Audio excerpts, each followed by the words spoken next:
Kita akan kembali lanjutkan perbincangan, kita akan dengarkan bagaimana pandangan Mas Heri. Tadi kita sudah, atau saya juga sempat singgung di awal, kalau andai kata mereka juga nggak ketahuan atau kasus ini tidak terbongkar, mungkin mereka ini bawahan Sambo, para penyidik yang tadi kalau Bang Saud selalu ulang-ulang adalah penyidik harusnya independen, ya akan tutup mulut saja dan mengamini saja atasannya begitu.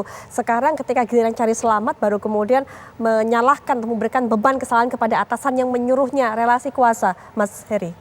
Ya, ini bagian dari kerja majelis hakim nanti Mbak ya. Bagiannya menurut saya adalah bagian mengkonstantir. Jadi mengkonstantir itu adalah apa yang disajikan peristiwanya kepada hakim akan dinilai ini benar atau tidak. Termasuk poin tadi adalah merasa diskreditkan, merasa dikorbankan. Apakah ini akan dilihat hakim sebagai perspektif atau bentuk pembelaan atau kemudian mengalihkan kesalahan kepada orang lain.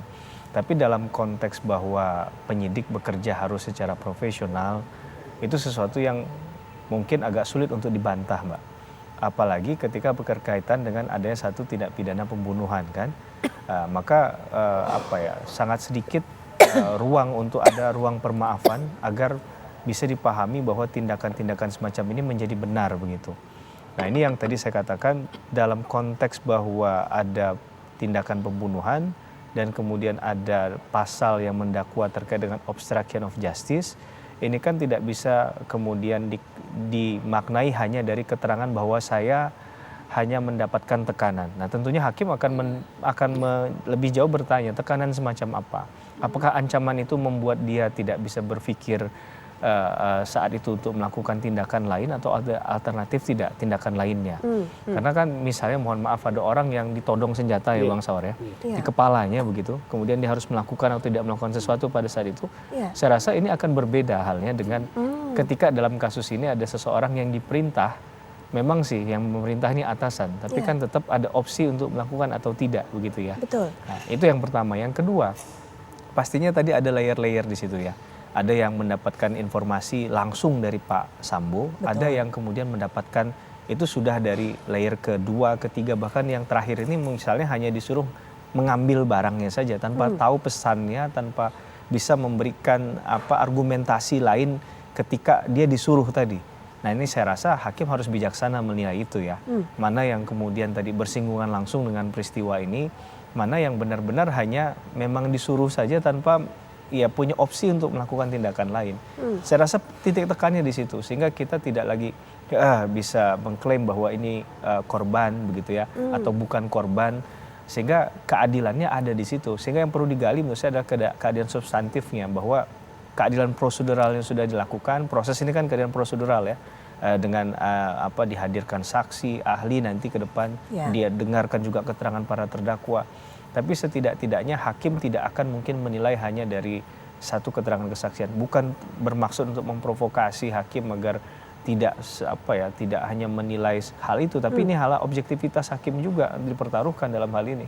Karena bagaimanapun kan kebenaran material yang dikejar, bahwa dalam konteks ini harus ada persesuaian alat bukti. Ya tentunya hakim juga akan menilai siapa yang kemudian punya andil yang aktif begitu ya dalam hal ini. Mohon maaf saya mungkin menggunakan istilah itu Bang Saur, lebih aktif dalam hal ketika mendapatkan informasi datang kemudian melakukan tindakan-tindakan yang di luar dari SOP. Nah penting untuk menilai SOP dari tindakan mereka itu. Sehingga apakah kalau pada umumnya pada satu peristiwa pidana yang dilakukan, itu tindakan apa yang pertama kali mereka lakukan dan seterusnya. Nah ini kan bisa diuji di situ dan saya rasa nilainya lebih objektif daripada kemudian hanya menilai bahwa walaupun sudah dibenarkan Pak Sambo ya bahwa beliau yang menyatakan dirinya bersalah, yang lain itu dianggap ya hanya punya tekanan secara psikologis saja melakukan tindakan tersebut. Tapi demi kebenaran yang lebih objektif lagi dalam hal menguji di persidangan ini, saya rasa perlu SOP itu dikeluarkan. Agar kita mengetahui apakah tindakan semacam ini layak dibenarkan. Sehingga tidak hanya berhenti di kasusnya Pak Sambo. Kalau memang ini adalah proses untuk mereformasi katakanlah profesionalisme dari penegakan hukum kita khususnya polisi, tentunya kita mendorong ke arah sana. Agar tidak terjadi lagi jebakan Batman semacam ini, kemudian dengan jawaban yang sama nanti mengcopy paste adalah saya hanya diperintah oleh atasan. Nanti siapa yang paling bertanggung jawab dalam hal ini? Jadi perlu ada pertanggungjawaban yang proporsional di sana, tidak dalam konteks unsur untuk menjerakan, menderitakan orang, menestapakan. Saya juga nggak setuju di situ ya Mbak. Ya. Tapi dalam konteks bahwa dalam konteks ini ada yang salah, nah kita pilih siapa yang benar-benar harus bertanggung jawab, mana yang di levelnya hanya posisinya penyertaan saja, karena penyertaan itu kan pasal 55 dan 56 ada pembantuan juga ya Bang Saur. Pembantuan sebelum kejahatan dilakukan atau pada saat kejahatan dilakukan. Nah itu pun porsinya dalam hukum pidana, strafmatnya dalam konteks memberikan pidananya memang akan dibedakan dengan mereka yang sebagai pelaku utama. Baik. Nah kita berharap tentunya dari kebijaksanaan hakim menilai hal ini. Itu dia. Kebijaksanaan hakim menjadi kunci, objektivitas hakim menjadi kunci seperti kata Mas Heri, Bang Saur, sehingga kemudian mereka, para pelaku ini diberikan tanggung jawab atau mempertanggungjawabkan apa yang diperbuatnya sesuai dengan porsinya masing-masing. Iya, betul. Jadi kan kasus ini kan sudah di pengadilan Mbak Putri, yang nanti yang menentukan nasib mereka itu bersalah, tentang apa kesalahannya kan di mata hakim. Artinya dengan 2 bukti dan plus keyakinannya. Nah oleh karena itu saya kira sekarang hakim sudah melihat sesungguhnya fakta-fakta di persidangan tentang rencana pembunuhan yang dilakukan oleh Sambo dan istrinya sudah mulai terang benderang. Kelihatannya kan memastikan bagaimana orang-orang yang terlibat obstruction of justice ini posisinya seperti apa. Sebenarnya Dr. Heri bilang tuh kita harus hukum kemudian sesuai dengan perbuatannya, bukan karena dendam soal orang itu, tetapi memang porsinya. Cuman proses kejadian ini Mbak Putri melihat bagaimana rusaknya soal penyidikan kita terlihat dari kasus terbunuhnya Yosua ini. Bayangkan seorang Kadipropam mulai dari senjata kemudian bermasalah, ternyata senjatanya milik Eliezer itu data-datanya kurang tepat. Kemudian sampai dengan yang mestinya penyidikannya itu di Polres bisa diambil alih tanpa kemudian penyidiknya ini punya keberanian untuk melakukan fungsi dan tugasnya. Karena kan penyidik itu independen, nggak boleh diintervensi oleh siapapun. Kalau emang ada kejanggalan harus dilaporkan kepada satu tingkat, kepada pimpinan yang meminta perintah itu. Tidak ada pemaaf, sama dengan kami advokat. Karena kami sebagai advokat ada sumpah dan kode etik kami.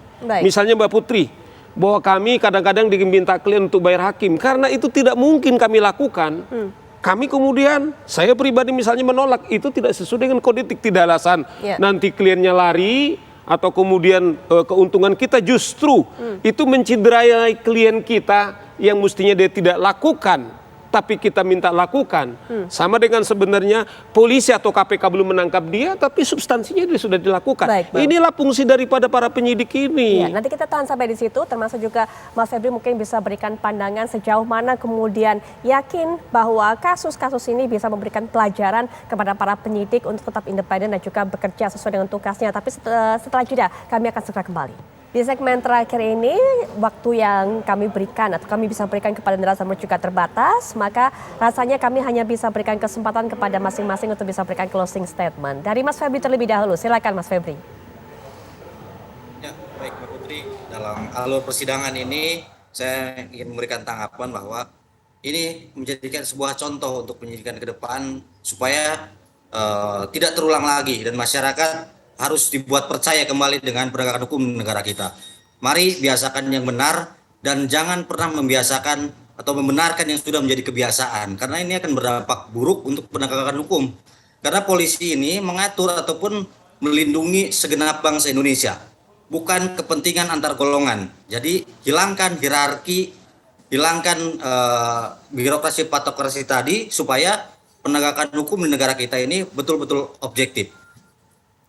Baik, kita lanjutkan closing statement mungkin dari Bang Saur. Ya Mbak Putri, kasus Sambo kan kita tidak lihat sekarang ini cuma kasus Sambo, tetapi melihat bagaimana fungsi kepolisian mulai dari orang telanjang di kamar Mbak Putri itu diurusi oleh polisi. Ya toh, sampai dengan yang kita bilang soal katakanlah gempa bumi di Cianjur. Itulah bagaimana peran besarnya tugas daripada fungsi kepolisian ini. Nah kalau mereka ini kemudian tidak taat kepada kode etik dan sumpahnya, terlebih tidak taat kepada hukum, nah saya bayangkan masyarakat akan terancam, kemudian negara hukum kita juga sangat terganggu. Nah, oleh karena itu kita minta kepada semua penyidik melalui kasus Ferdy Sambo ini, yuk, bahwa Anda mulia sebagai polisi, kemudian berapa yang dikasih negara tunjangan kepada saudara, harga itu sebagai pemberian Tuhan kepada Anda, tetapi jangan sampai Anda gunakan itu untuk merampok atau memeras orang lain. Ini yang terjadi saya kira di kasus Ferdy Sambo. Sehingga saya bayangkan kasus ini menjadi legasi yang berharga nanti ke depan, termasuk juga kepada kepolisian kita. Baik, terakhir Mas Heri. Ya biasanya bagian akhir ini menutup doa aja Mbak. Ya, saya mengamini semua yang disampaikan Bang Saur, Bang Febri ya. Tapi dalam konteks menambahkan mungkin lebih poinnya adalah hakim saya minta mungkin mudah-mudahan mendengar juga ya apa yang kita sampaikan pada malam ini. Itu sangat lebih bijak lah menilai secara objektif apa yang menjadi kesalahan dari masing-masing orang tadi ya. Bahwa asas legalitas menyatakan tidak ada orang yang lepas dari jeratan hukum ketika melakukan satu tindakan itu adalah pakem utamanya. Tapi dalam sisi lain pasti ada nilai-nilai kemanusiaan juga yang mungkin akan dinilai apakah orang ini selama bekerja sudah sering melakukan tindakan di luar dari konteks pelanggaran atau tidak. Sehingga keadilan yang dimunculkan tadi sekali lagi adalah keadilan substantif dan itu yang mungkin diidam-idamkan oleh mereka yang sekarang dalam pusaran perkara ini ya. Mereka adalah para pencari keadilan juga. Tapi di sisi lain ya kita tidak lupa bahwa ada alasan menghapus pidana. Kalau tidak ditemukan maka pertanggungjawaban pidananya akan muncul di sana.